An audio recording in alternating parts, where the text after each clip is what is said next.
It is great to have you on. We need to talk more often.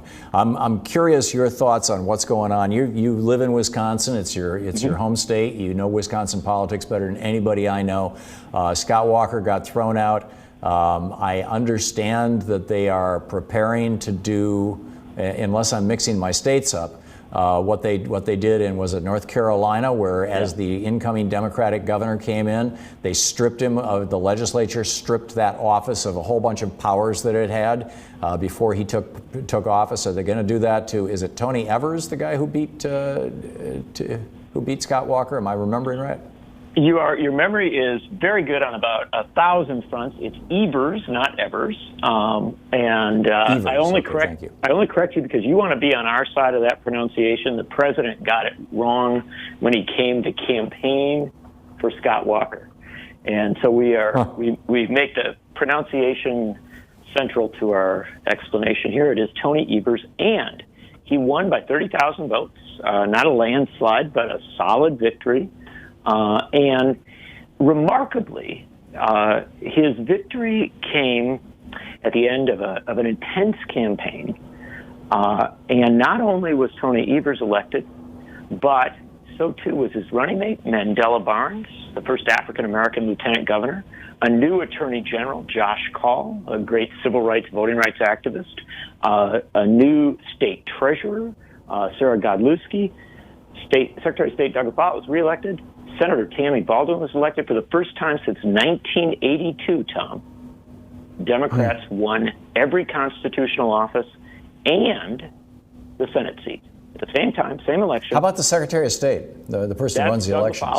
That's Doug LaFollette, and he's a Democrat, progressive Democrat. Is he the heir to? Is he the grandson or great grandson? No, he's a great Fighting Bob. It's a little close enough. More distant. Yeah, you're right. The name helps. He always runs ahead of the rest of the ticket. And so anyway, here's the big deal. There's no question what the voters said on Tuesday.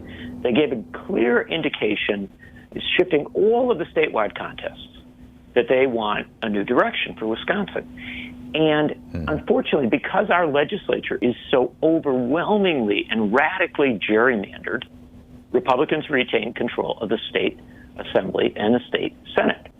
Evers immediately said, as a longtime superintendent of public instruction, that he wanted to work with them, that he has worked with them, he's ready to go.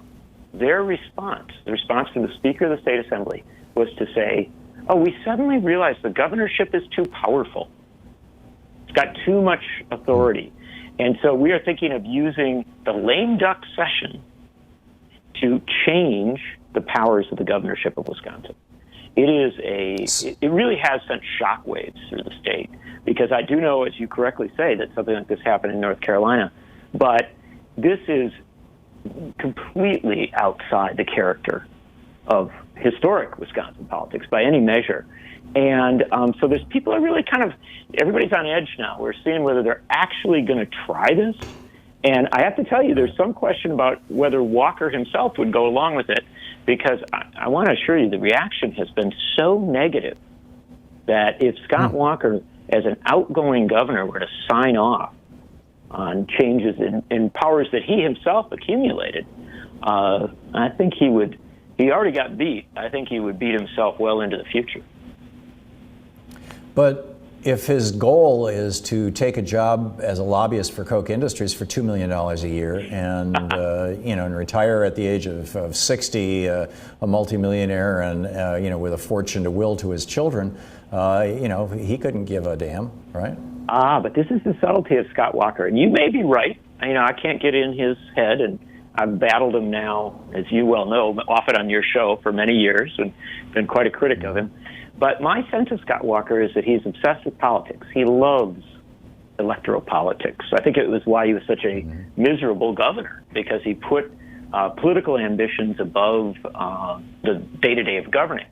And so I believe that he has long-term ambition. He's a young man, just 50. And so you think he wants to run for the Senate at some point in the future or something like that? Right. Oh, Senate or governor again. We have had a tradition in Wisconsin of people coming back and running for governor again. So I don't want to belabor Walker per se, but what I do want to tell you is that people here in Wisconsin are really ready to fight against this.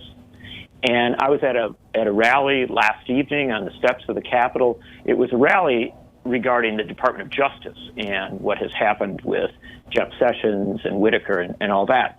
But many of the speakers addressed what was going on inside the Capitol, including Congressman Mark Pocan, the co-chair of the Congressional Progressive Caucus, who said, we got these problems in Washington, but what they're talking about here in Wisconsin should be of perhaps not equal concern, but parallel concern, because it is a real threat to the basic premises of democracy.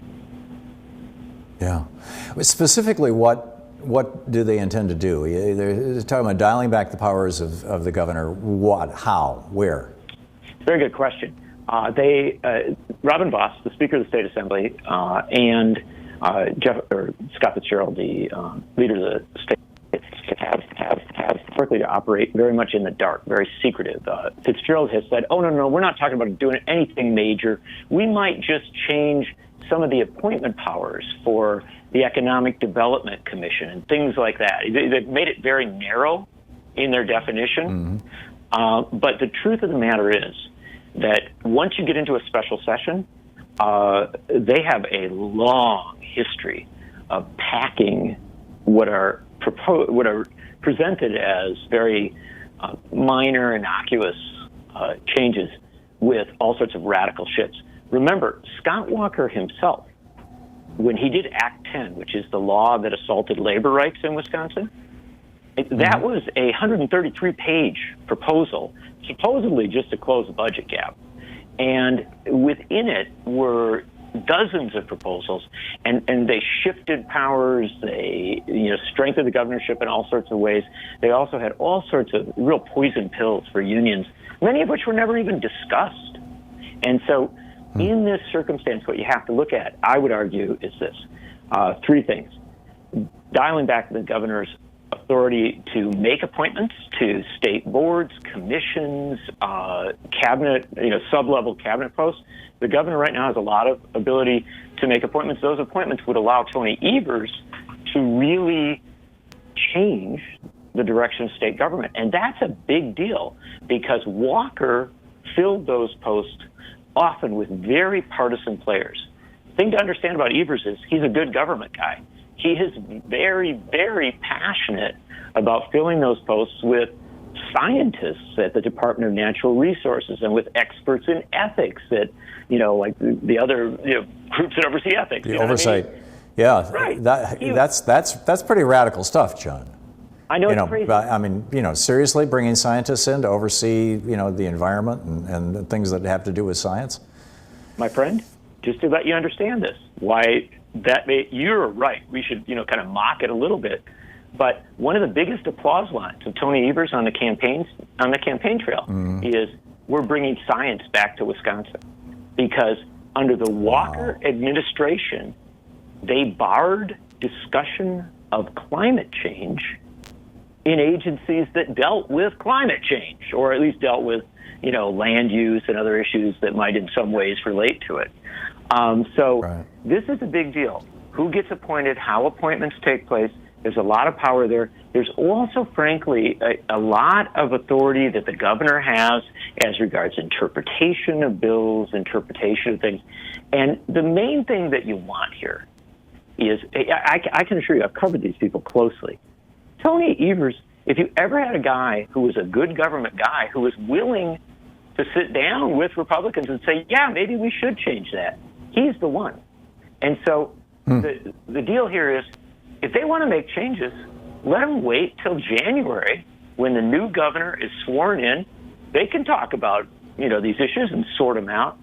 My deep fear is that they will attempt to radically disempower him, especially on appointments, perhaps, in key areas, and then keep their people in positions of authority to continue to advance their policies. So Evers will run an administration, but he'll be surrounded by Republican toadies left over from the Walker administration that he can't get rid of because they're going to strip his power to do that. Is that in a nutshell what you're saying, John? That's the threat. Wow. Yeah. Okay. Well, we'll keep an eye on it, and as things develop, keep an eye. Stay in touch with Sean and me, John, and I'd like to have you come back and keep us up to date on all of this. Plus, one of these days we've got to get into a conversation about national politics as well. Heck of a lot going on. John Nichols. There sure is. Thanks a lot, John.